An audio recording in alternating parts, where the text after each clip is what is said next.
you to like knock it down or something. He's gonna need it. He was gonna be looking for it.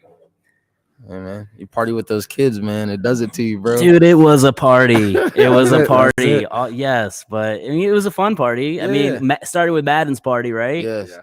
Dude, are you sore today, Mike? Yes, I'm tired. I'm Did you tired. Yeah, we played, bro. Nice. Yeah, we all-time played. goalies. Yeah, Nice. so Madden, one of the players on our team, on our little kids team, actually our big boys team, we always referred to them as the big boys. Yeah. Madden, it was his birthday, so he had his birthday party actually at 90 Plus OT. Shout out. Shout 90 out. OT. Yeah. And so we were there. Colby wasn't there. He was at the South Carolina football I game. ditched everybody to Yeah. get to the game. Hey, a good game for you guys. It was. Yeah. A great game. Yeah, but it was fun. I mean, me and Mike and Brandon, we were out there on the field. Oh, and Tom. Yeah, playing with the kids pretty much the whole time. So it was hot in there. Yo, I feel for our kids now. Now that when they train and Right. we were just joking around, I'm like, yo. Dude, I was thinking the exact same Really? thing. I was like, dude, I'm always yelling like hustle, effort, right? And I'm like, damn, I don't have even steam left, man. I Yeah, can't keep bro. running. I mean, me and That's Dave funny. played. Tom was like, yo, I'm done, bro. Yeah, Tom did. But it was a good time, and we played for a solid probably 2.5 hours. You know, we did dads versus kids. We punished, I bro. was supposed to say who won. We did, of course. Okay. Yeah, they got We'll see. frustrated We'll and see. wanted to turn it into rugby. So Yeah. it turned into they wanted to pick up the ball with their hands and start throwing it around just so they thought they would have a chance. They But still lost. Still. rugby's a little bit more physical than soccer, so Yeah. didn't stand a Oh, chance. man. No way. It was fun That's though, funny. man. That's funny. Dude, it was good. And then afterwards, what? You had a couple kids at your house, Mhm. Mike? I had Madden and Wyatt and Porter at my house. Yeah, and I had my two kids, McLean, which is, Colby's youngest son, and then Hunter. And so y'all got down too, man. dude, we did. And my wife was in Asheville. So it was Yeah, so- I was the lone wolf with the four boys. It was fun though. I mean, we had a good time. Yeah. I was telling them real quick the difference between me and Colby's youngest, we have two boys. Yeah. We each have two boys. Wyatt and Riggs are the older ones, and Saxon and McLean are the younger ones. Saxon and McLean are 5 years old. Yeah. And they are the epitome of the second child, both of them. They've got unlimited energy. They think the world revolves around them. For sure. If they don't get their way, It's the end of the bad world. things are going to happen, right? And so it was probably around midnight, and everybody's getting real tired. McLean and Saxon, I put them in Saxon's room, and Hunter and Riggs are in Riggs' room. And Riggs and Hunter are your typical first child, like obey the rules. When it's bedtime, it's time to go to bed. They're Right. 7 years old.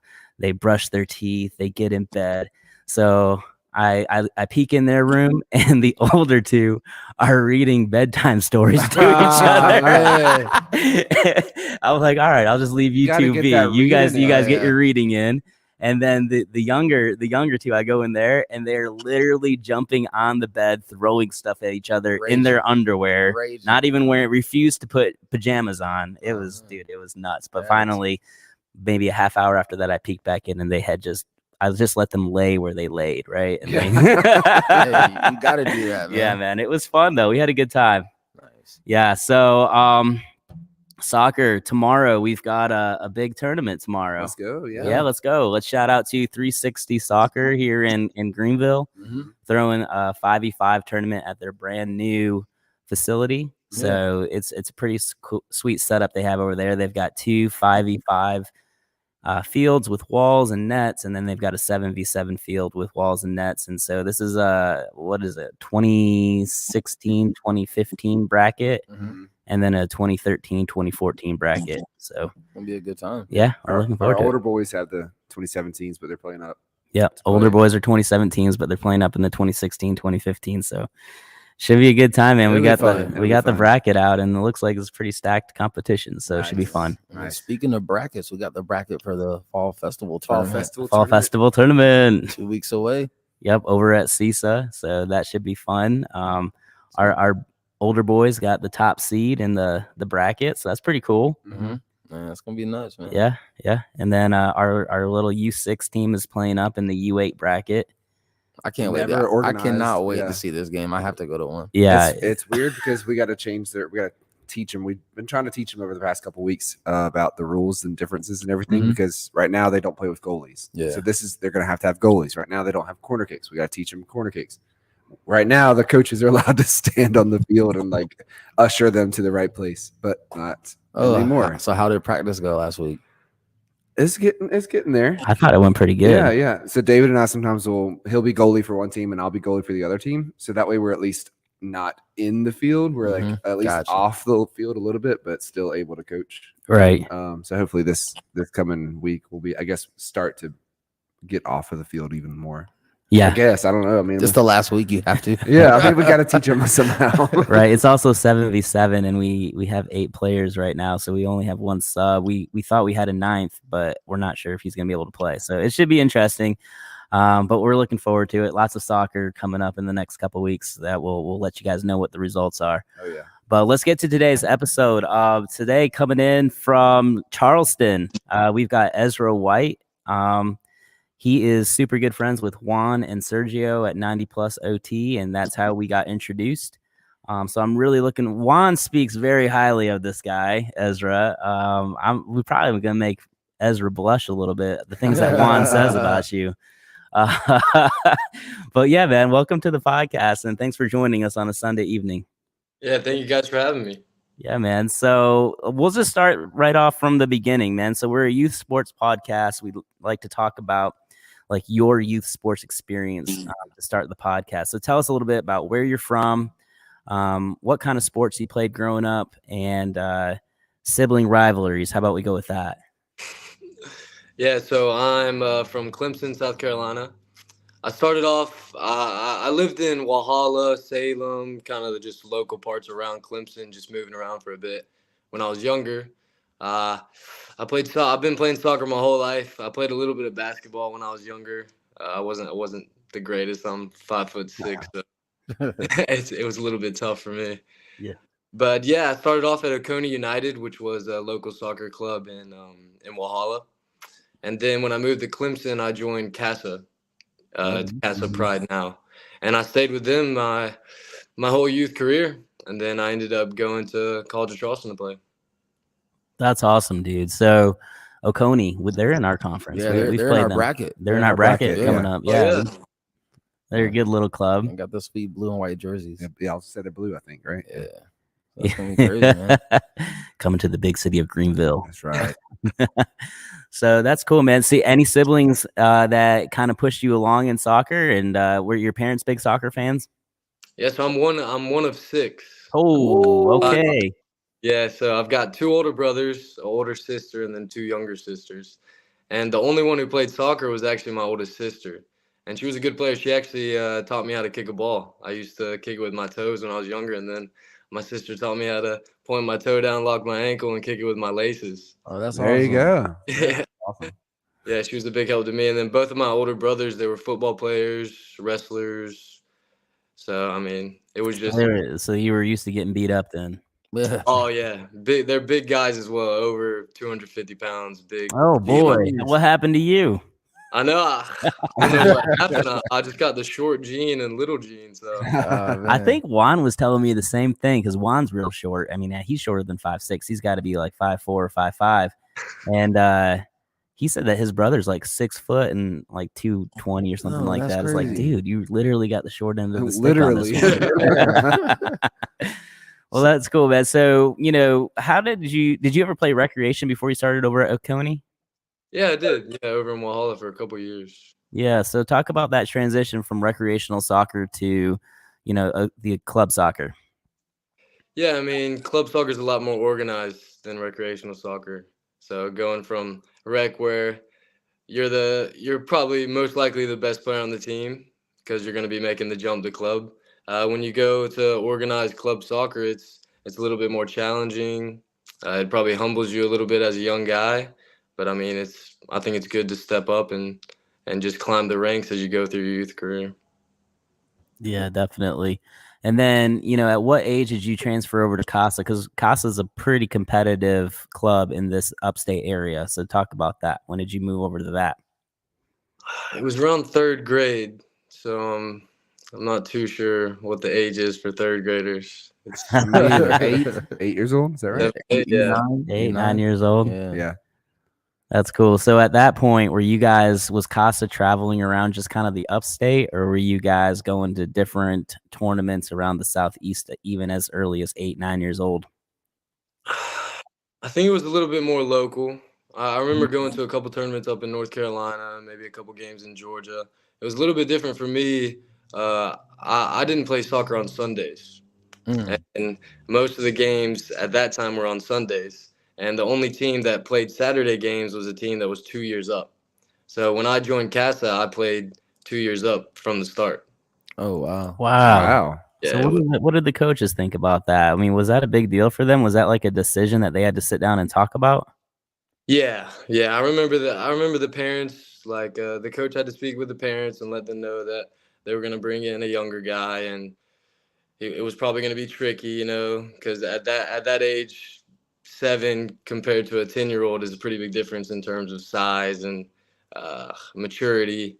But I mean, they spoke down with the parents, spoke with the coaches, and they decided to let me play. And I think that was probably one of the best things that happened to me in my career. Yeah, I mean, our boys play up like that. So, like, that was really big, for you. Did any of your other friends get to play up as well, or were you the only one? At that time, I was the only one, but I had a friend who played a year up. Okay. Yeah, I think the importance of playing. I stressed this last weekend when we were talking about it. I can't stress enough. If you have the opportunity, if your child has the opportunity to play up in any sport that they're playing, I think if for development, for body awareness, for mental aptitude, I think playing up is so beneficial for kids if they really love the game. So for any parents out there, if your child has the opportunity to play up and they really love that sport, let them do it, because I mean, I think we're seeing it now. We were talking about this last weekend. Our kids have been playing up ever since they were 5 years old. And when they actually do play kids their age, it makes a world of difference. Yeah. Hashtag advice from the sideline. That's right. That's right. Let your kid play up. That's cool, man. So CASA all through high school? Yeah, all through high school. And what levels did you play? Do you know? Like, I don't even know back then, or I guess it was probably not that far What, ago. state cup? Yeah. Yeah. I assume I started off at Classic probably. Yeah. Okay. And then went up to Challenge, and then my team actually got really good. I think by the end of it, we were playing the Piedmont League. We were playing Premier. Okay. All the ones that you can get up to right before you go to ECNL, and Yeah, so I think whenever I was growing up, it was like Classic, Challenge, Premier, stuff like that. Whereas right now it's ECNL Academy, Junior Academy. I don't know if Junior Academy is a thing, but just, you know what I mean? Like, it's not those terms aren't there anymore. So going through CASA and, those teenage years, preteen, teenage years, were there any setbacks as far as soccer goes? Sometimes you hit that. Some kids hit puberty earlier than others. Sometimes you get set back on like a team, or that maybe you were on a team, like maybe we'll just use colors. The black is the top team, and you had tryouts and you were pushed back to the red team. Or was there any trials that you had to go through as a preteen or teenager? Yeah, I mean, when I first joined, when I was playing up 2 years and I was playing at CASA, I was playing up for probably 3-4 years, and I was probably 11 or 12, and I mean, I was probably playing like 5 minutes a game, 5-6 minutes a game. After the games, I'd cry to my mom. I'd say, I don't know if I can do this. This is tough. These guys are bigger. These guys are better. And then eventually it caught up to where I got better, and I just started playing. And then, like you guys said, I moved once the older guys left and they graduated from high school and stuff. I got to play with kids my own age, and it was like a game changer. You feel like you're a step ahead. What advice do you have for a kid that needs that mental toughness that went like what you went through? Like, what advice could you give them? Because you could have easily quit and said, I don't want to do this anymore, but something made you stay. Yeah, I think it's just having the love for the game and enjoying the process. I wasn't playing in games, but I was still going to training. I was having a great time training. Every chance that I could get, once I was done with school, I was out in the neighborhood kicking a ball, playing World Cup with my friends for 5-6 hours a day. And, you just got to keep playing. There's really nothing else that you can really do other than just continue to enjoy doing it. Do you, especially now with it, we've talked about this the last probably 10 years, supplemental training has become a big thing in youth sports. Talk about that. Do you think that it's important that kids are doing supplemental training on top of their club training, or do you think it's more important or equally as important just to be out in the backyard with their friends playing?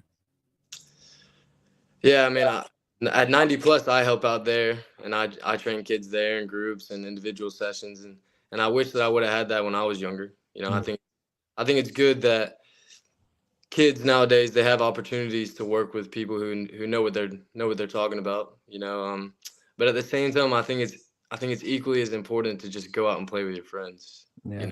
Kick a ball around, play World Cup. Because when you get up into the higher levels, it starts to become less about enjoying and playing and more about, kind of business, working on tactics, and it's tricky. It's hard to find a balance. What do you have advice to kids who are, they're at 15, 16 years old and they've been playing, club and supplemental training, and they're kind of reaching that age where other things are starting to grab their attention, girls or parties, or even starting to think about what they want to do as far as going to college. And they're kind of reaching that burnout point. Do you have any advice for kids like that? I think it's good to have hobbies outside of just soccer. Mm-hmm. Find things that you like to do. Maybe it's a different sport that you like playing recreationally, like going and playing basketball or pick up with your friends or playing the guitar or stuff like that. And you just got to make sure that you're doing the right things off the field. Don't get caught up in the social aspect of being a high schooler and what comes with that. Yeah, I get that. Tell us more about high school. So you went to Daniel? Yeah. Yes, I went to Daniel. Freshman year, we were a pretty good team. We got knocked out in the first round of the playoffs, and we were 4A back then. And then sophomore year was COVID. I think we played 4 or 5 games then, and then COVID happened, and high school season shut down, school shut down.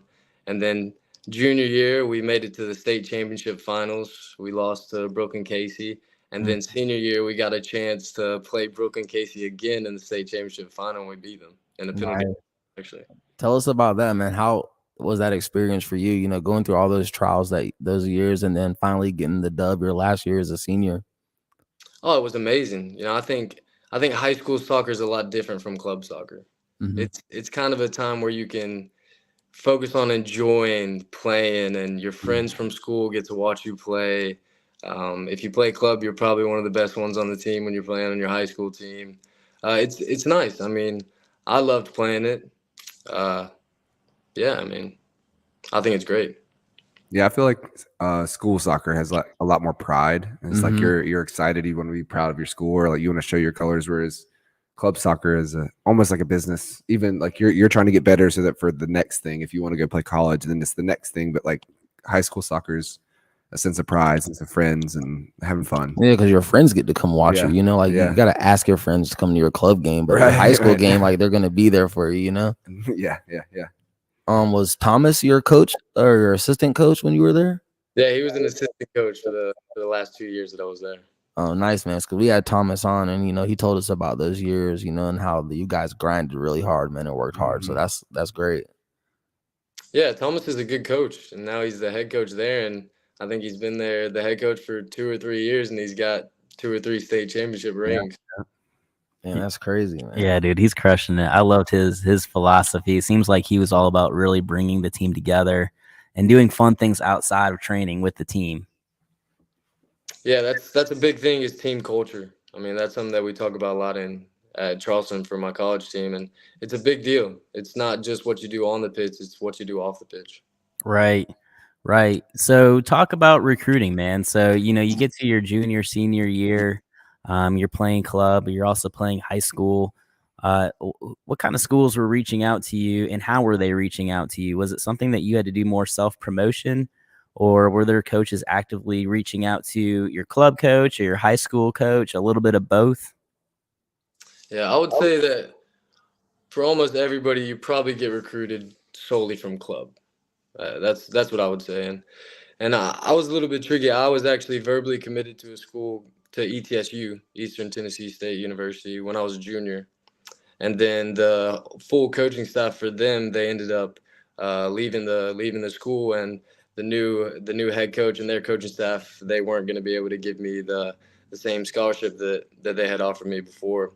So at the end of my junior season, I basically was just thrown back into the recruiting world, trying to find a school, trying to find at least a sniff of an opportunity to play in college. And I mean, I was playing at Casa, and I was going to showcases, and I was blessed to have the same coach at Casa for every single year that I was there. And he did a lot for me. He was actively sending the emails, calling people, setting up camps, ID camps. And I ended up going to a Clemson ID camp, and they have a bunch of schools there that worked that camp. And the College of Charleston coach was there. He saw me play, and he invited me to their ID camp at Charleston. I went there. It was a 1-day camp, and then the next day I was committed to Charleston. Dang, That's that's a cool awesome. story. Man. That's awesome, man. What about College of Charleston? Did you fall in love with that quickly? Oh, it's an amazing place. Like it's a one of a kind campus. You know, it's beautiful. It's a beautiful location, and we actually share a stadium with the Charleston Battery, which is in the USL Championship, Nice. which is an amazing experience. You guys ever get to scrimmage them? Yeah, I've played them 2 times. That's awesome. Yeah, in the spring. Who won? They won the first one, and then we won the second one. Oh, Okay. nice. That's what's up. That's a good what's up. competition right there. Hey, tell us the difference between high school and college ball. It's a whole different game, to be honest. It's so much quicker. There's a lot more tactics involved. Mm-hmm. You know, I tell everybody that, I was the guy in high school, and then when I came to college, it's one of the most humbling experiences I've ever had. You know, you go to the first training, and you're like, wow, I've got a lot of work to do. Yeah. So you were playing against people that are way older than you, and then people from different countries, because I know they do a lot of recruiting internationally. So tell us about that. Like, is it hard, going against players that have different styles than, American soccer? Yeah. I'd say our team is probably 50% internationals and 50% domestic. Man. And when I first came here, the immediate thing that I noticed was that the guys that are my age internationally, they were a little bit ahead, a little bit advanced in playing, just because they're coming from professional academies over in Europe and England and Spain, so it's kind of like they're a step ahead, so. Talk about the physicality, the difference of international players. You said they're a step ahead. Is that more step ahead technically, or just all around physically as well? I would say technically and tactically. And I think the biggest thing would be tactically, actually. They have very high IQs. Their soccer intelligence is it's very good, Yeah, I think honestly, man, one of the best things that's come out of this podcast for me is my understanding of youth sports as far as the technical side over anything, right? Mm-hmm. I always thought like, all right, they're kids. We're going to train them to be the fastest kids, the strongest kids, just, your typical American, you're training physically. Mm-hmm. And the more I do these podcasts and the more I talk to people who have been through it, the more I realize that the technical training at the beginning is so important if you want your child to be a step ahead as they get older and even have a chance. Yeah, ball. They got to master that ball, man. Mm-hmm. So I think, it's interesting. I've never, do you think that, since you're at 90 plus OT or you're at some of these other supplemental training and you're seeing these little kids, from 5 years old through 15, and they're doing all these training. Do you think that this is going to pay off to the point where Americans can finally catch up with Europeans and South Americans? And Africans. The The rest world. of the The world. world. Literally everywhere Yeah, else. everywhere else. Yeah, I mean, it definitely helps. It's tricky, because a lot of people, the view on South American soccer players is they grew up playing kind of like street style in the streets on the beach, and that's why they're known as being the most technical, tricky, skillful people, and here I think supplemental training is good. It's definitely gonna get you closer to how the internationals are in terms of ability and stuff. But I think probably the biggest problem is just the foundation of how youth soccer is here compared to how it is Over international. there. Well, they play way more than we do. So we're Yeah. only playing like I feel like, for our kids, they play a lot. But like if they're not playing at practice or they're not playing in the streets, those kids are playing in the streets every day. And I feel like that's what we have to get here in America. It's so spread out that kids don't get to play every day together just for fun, even if it's for 30 minutes before they have to go back inside. Like kids don't play outside anymore. Yeah, they play every day, and then they have their real practice. But then after their practice, they go out and play with the kids in the Yeah. streets and everything. So yeah, they play every day. And I feel like that's why America's behind, man. Yeah, and soccer's the number one sport in The world. almost every other country in the world. Mm-hmm. Question I have.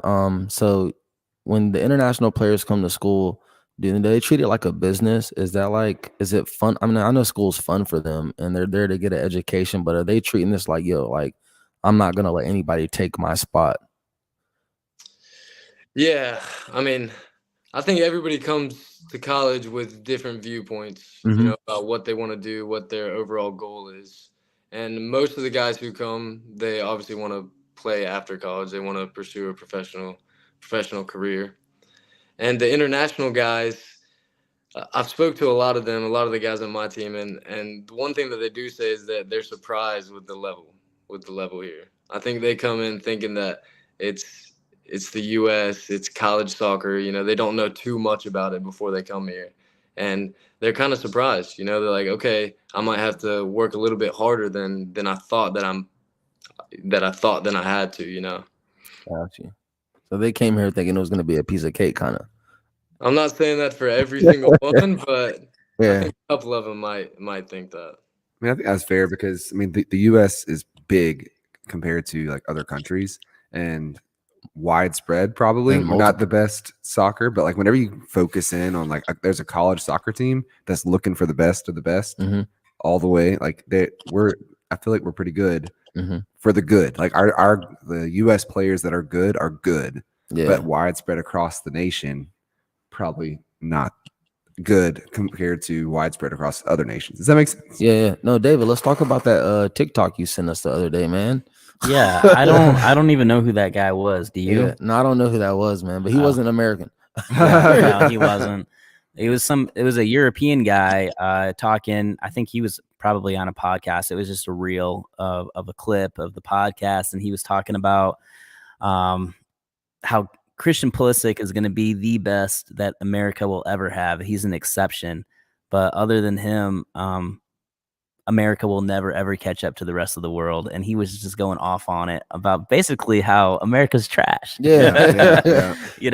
And I don't know, man. I just feel like when I and he was talking about, people are always saying, oh, if Tyreek Hill was playing soccer, like then America would be dominant, and I do agree with that. I do think that if we threw a soccer ball in the middle of I don't know, downtown New York, and these kids started to play soccer instead of basketball or football or baseball, I do think that we would rise. The cream of the crop would rise. Yeah, especially if you just look at our team, we've got 6 black kids on our team and like a couple of Hispanics. I mean, half of it is minority. Yeah. And they're crushing it, I mean, my kid would have never played soccer if I wasn't introduced to soccer. He would have been playing basketball. But the only reason he's playing soccer is because I was introduced in 9th grade and I fell in love with the sport. So he's playing now. But just think about if you weren't introduced. Yeah, if I wasn't introduced, I would never know anything about it. And he's got a 6 shot. Yeah. Dude. I know. Quarter shot. I don't even know. I was playing goalie yesterday, and he got real close and shot. And I was like, okay. You got scared.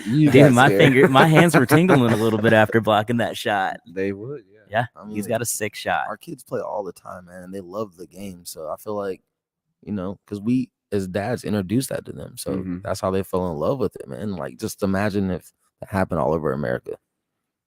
Right. We would be the cream of the crop, I feel like.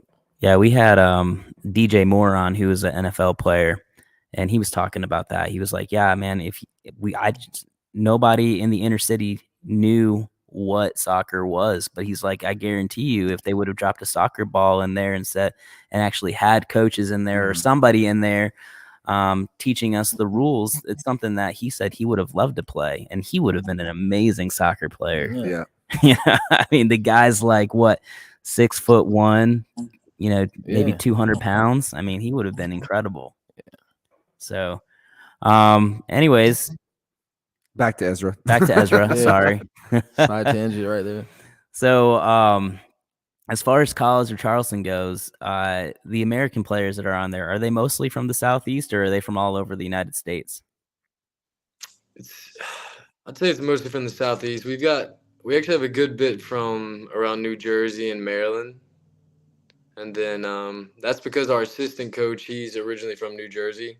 Okay. But I mean, I think most schools will in terms of Americans, they pick from all over the country. I don't think it really has to do with certain locations. Yeah.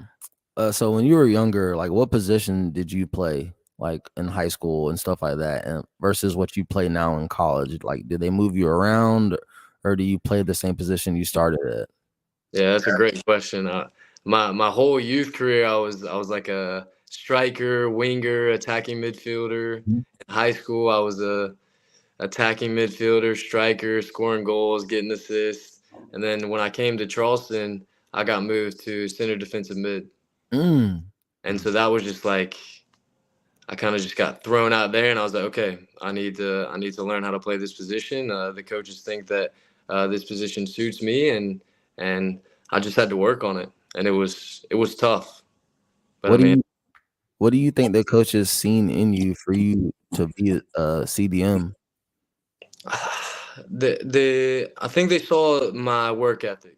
You know, my dad always told me, you may not be the biggest guy, you may not be the fastest, but when you step on the field, you can always work the hardest. I mean, when I went to the camp, I was running up and down the field the whole time, just nonstop, slide tackling, because I knew I had a point to prove and I had to get a spot. And they saw that, and when I went there freshman year, I kind of just worked hard, and it worked. Do you wish you had more exposure to different positions growing up? Like, for instance, my son, if we ask him what does he play, he doesn't say all around. He says, I play left back, or I play full back, or I play up left wing. And I kind of want him to experience other positions, have more exposure to that. So in case one day he's like, all right, the coach needs you to play striker. He's like, well, I've never played striker before. I'm not a striker. That's not what I do. It's he has to have that exposure. But I think, growing up, he'll have the exposure, but it sounds like just kind of like you were kind of a niche position for a certain, you said a striker or wing or something, but like, do you wish you could have played all around, even if it wasn't just CDM? It could have been a fullback, could have been center back, at least just for a little bit. Do you think that would have helped you as a player all around? Yeah, I mean, I think it's good for youth players to play in as many positions as possible. And it definitely probably could help me out, but I think that when you play a different position, you learn more about the position that you were playing previously. So I was a striker, and then when I started playing center defensive mid, I was like, okay, so I as a center defensive mid, if the striker does this, it makes it easier for me to give him the ball. So then when you go back to striker, you're like, okay, now I can do this, so the center mid can pass me the ball. So yeah, I think it's a huge thing to play different positions. Do you have a coach that you've had in the past that you really feel like was the guy that gave you the best experience and kind of set you on the path towards college soccer? Yeah. My coach at Casa, Jimmy George, he was my coach the whole time that I was there, and he really believed in me. You know, I think that it's important to find a coach that obviously is good coaching the game and knows what they're talking about, but they also are willing to do anything for you, you know, because he always gave me confidence and I never had to worry about, am I going to make it, you know, am I going to get opportunities? You know, they were always there for me. That's awesome. I think that's huge. You know, you always see, especially in the youth sports culture these days, there's so much bouncing around like, oh, my kid's not playing, so I'm going to go find a different club, or there's just all these different scenarios that you see. And I think that, you know, it teaches your child that you can quit if it's not working out for you. I do think, you know, obviously finding the coach that your kid is most comfortable with, obviously, is probably the most important thing. But I do also think that once you find that coach, you need to trust that coach with your child. And, you know, if they're not playing, there's a reason, and let the coach coach. So that's cool. Did he help you as far as just as technically, or was it more like just, you know, emotionally or mentally? He was all of the above for you. Yeah, I mean, he taught me a lot. You know, I think coaches have different qualities, you know, and there's some coaches who are amazing at man management. You know, maybe they're not the best tactically, but they know how to get the whole team to do whatever it takes for them. You know, and I think he had a little bit of everything. He was a little bit old school. He would get on to you if you weren't doing the right things. You know, he held you accountable. He taught me how to respect the coach. Like, I think it's a big thing when your coach is telling you something, or he's getting mad at you, or he has something to say to you, that you look him in the eye and you don't respond. You sit there and you take it, and you realize that there's a level of respect that you have to have between each other. But I mean, he taught me a lot about the game. He always stressed about me just playing free, just taking risk, being creative, and I think that was probably one of the biggest things that I learned from him. I like that. Yeah, 100%. Where'd you were you a creative player? Like, did you learn that, you know, playing in the streets, right? Like playing just for fun and more than playing organized?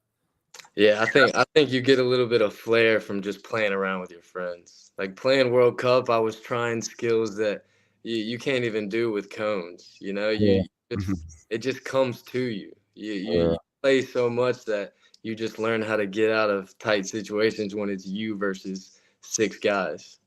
Yeah. So that definitely helps you out at center mid, man. Like you're holding on to your Busquets out there, probably. You're 5'6". Dude, I forgot how much World Cup I used to play when I was a kid until I had kids, right? Like, I remember, you know, probably like last year, we're in the backyard and all the kids are over and they're like, we're playing World Cup. I was like, oh, dude, I forgot about that game. And I used to play it all the time. All the time. It's so fun. Who was your country? Dude, Brazil, for sure. I always picked America, man. I wanted us to win, man. I was Djibouti. It was just fun to say. See, you are McLean. That's totally McLean. McLean is Djibouti. Hey, what about you, Ezra? What country are you? Well, I was always Argentina. Oh, nice. So I guess your favorite player is Messi. 100%. A question I had, man. I heard you mention your dad earlier. You know, what are, you know, some of the things your dad instilled to you to, you know, be a good human being? Yeah, he's probably my biggest role model. You know, I think he just taught me a lot about hard work and doing good work. You know, whatever he did, he was always trying to make it his best work. You know, whether that be cleaning the kitchen, not leaving a dish unclean, or he played football. He played basketball, he wrestled, and he's shorter than me. He's like 5'2", and he told me, like, every time he stepped on the football field, he could tell that everybody was looking at him, like, kind of underestimated him. But every single time after the game, they came up to him and they told him, they're like, yeah, you're the real deal. You worked hard. You really gave it to me today. Probably got hit by that 5'2" guy. I was like, I don't want to have that to happen again, you know? Bowling ball.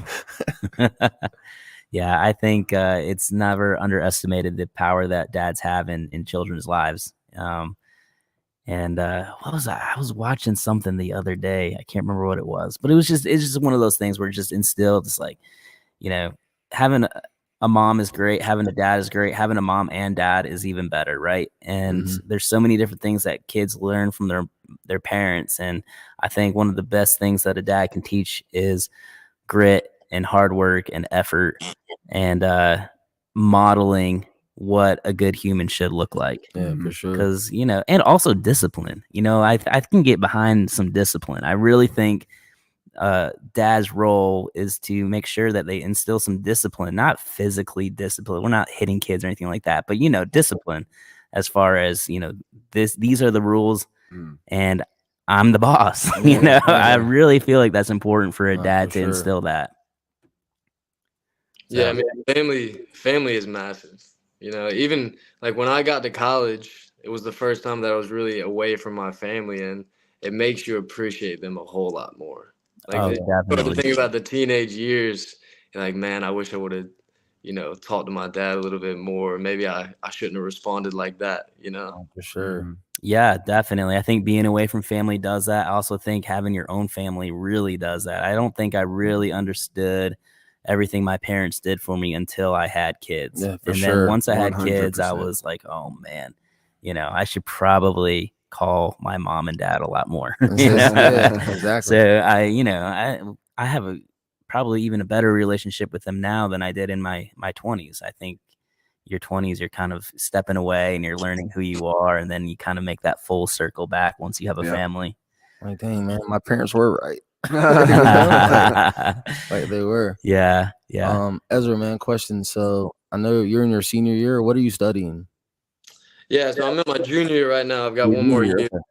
I'm studying communications. Communications, got you. Yeah. When you get to your senior year next year, like I don't want to think too far ahead. Are you gonna try to pursue, a professional career in soccer, or like are you not even thinking about that right now? I mean, yeah, I love playing, and the goal is to just play for as long as I can. So, yeah, I'm definitely going to try to pursue a professional contract, and then I'll always have a degree to fall back on. Oh, nice, man. That's awesome. So, what advice could you give a little kid that wants to pursue this dream? Like, what are a couple things that they need to do to get to the next level? Because, not everybody even makes it to college soccer. Yeah, I mean, the first one would just be enjoy playing, Like that's the biggest thing. You meet a lot of guys throughout your career where they fall out of love of the game. And it's like you got to always love the game. Remember that you started somewhere. You just got to enjoy playing. And then in terms of like actually a strategical approach to it, I would say, try to play at the highest level you can growing up. Find a coach that is good for you. Find a team that you feel comfortable on, and then try to how do you broadcast yourself. Send emails when you get to 9th, 10th, 11th grade. Try to send emails to coaches, get them to come to your games and have a word with them. And then if you're looking at going to camps like ID camps and stuff like that, I think that the biggest thing would be to speak to the coach before you go to the ID camp. So get on their radar before you go to the camp. I think that's massive.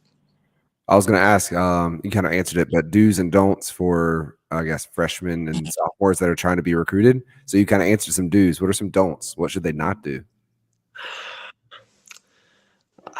I know that what will put them in trouble? Like, you know what I mean? Like, what should they avoid doing if they want to go on to that next level? Yeah, always know that you have a social media footprint. So be smart on social media. Do the right things with that. And I think academics is massive. Focus on getting good grades, having teachers who can say that you were a good student. Make sure you go to class. Like I think those are huge because academics play a huge part in recruitment. I mean, if you can have academic scholarships, it makes it easier for the schools who are recruiting you. Yeah, that's great because I don't think a lot of people realize that. Like I'm good at this sport, like I'm gonna get a scholarship, but like you get more money for academics than you do for playing, right? Yeah, I mean it's all depends on the player, but I mean I think academics can only do good for you. It can't hurt you if you get good grades. True. It's Well, awesome. yeah, I just think it also shows you have some brain power too Yeah. for out on that field. Oh yeah. I think talk a little bit real quick. You know, College of Charleston and soccer there. Is NIL a thing? Yeah. So talk about that, man. Do you have somebody like at the school that helps, like a financial guidance counselor or something like that kind of help with kids navigate that? Yeah, there's a head manager for NIL. And it's NIL is it's like a new thing, so it's a massive topic around sports in college.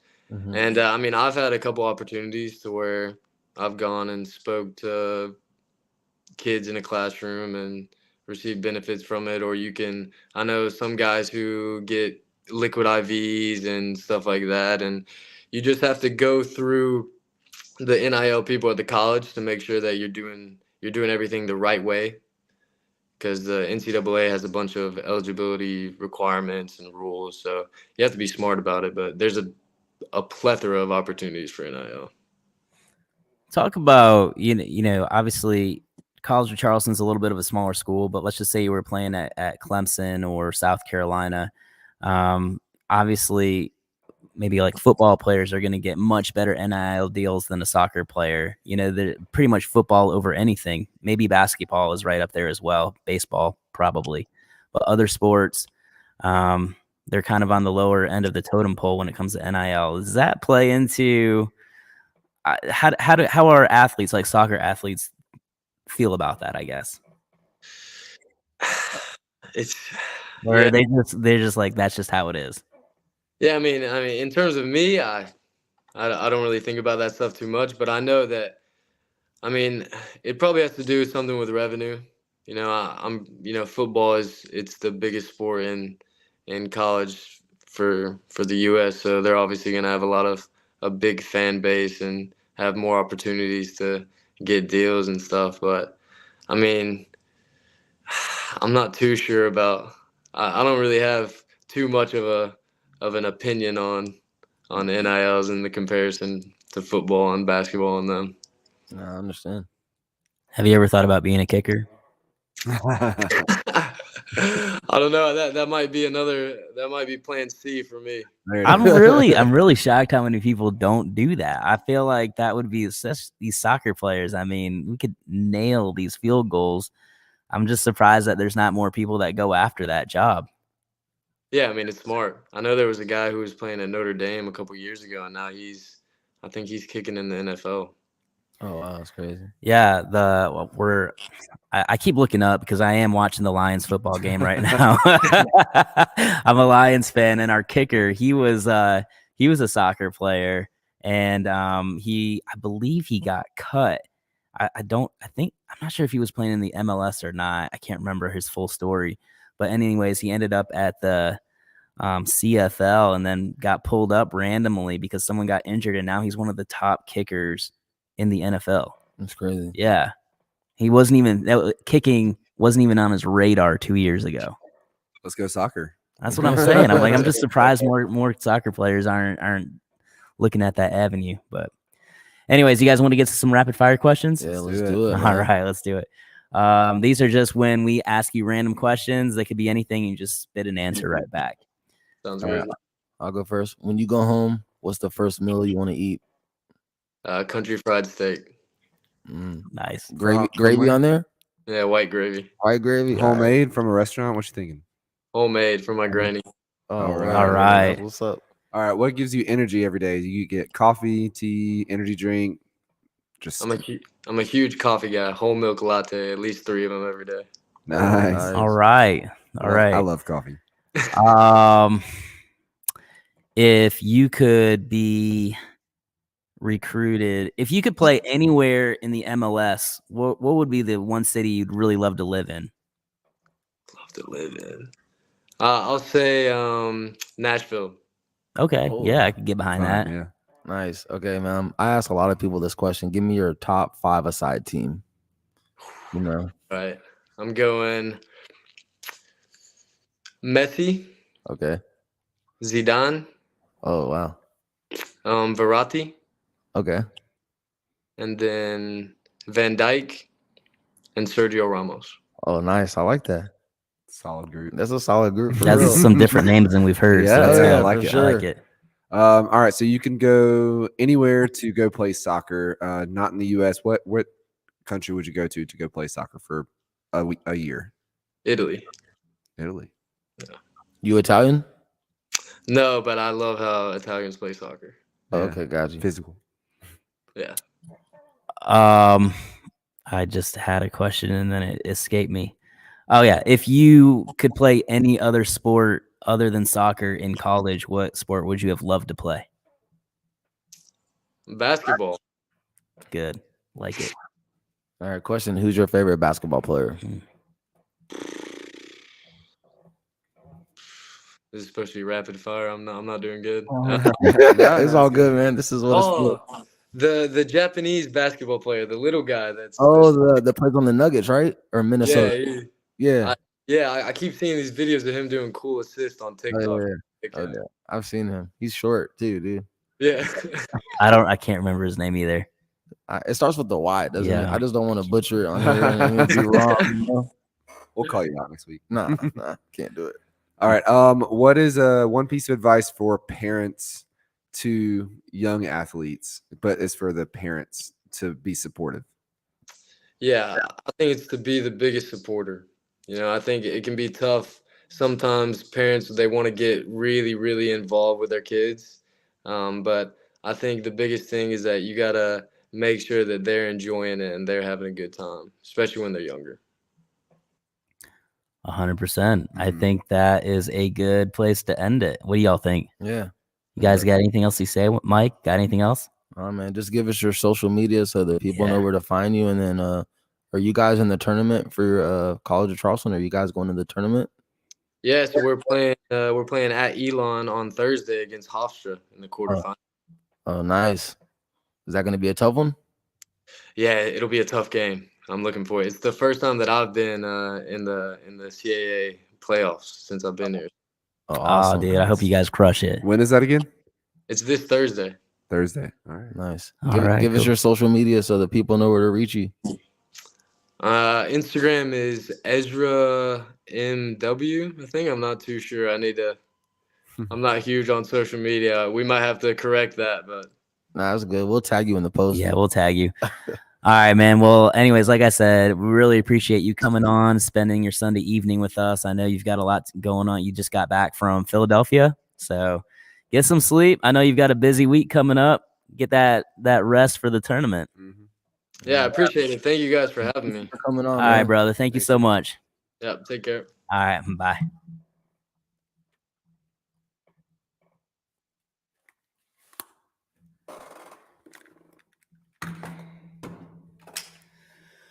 Woo! Make sure we're not live anymore. We're not. Okay, so we're not. And I was like, get out of the Oh, stream we yard. are. Yeah, that's what I was like. We get out of the stream yard. I thought I was. I pressed end.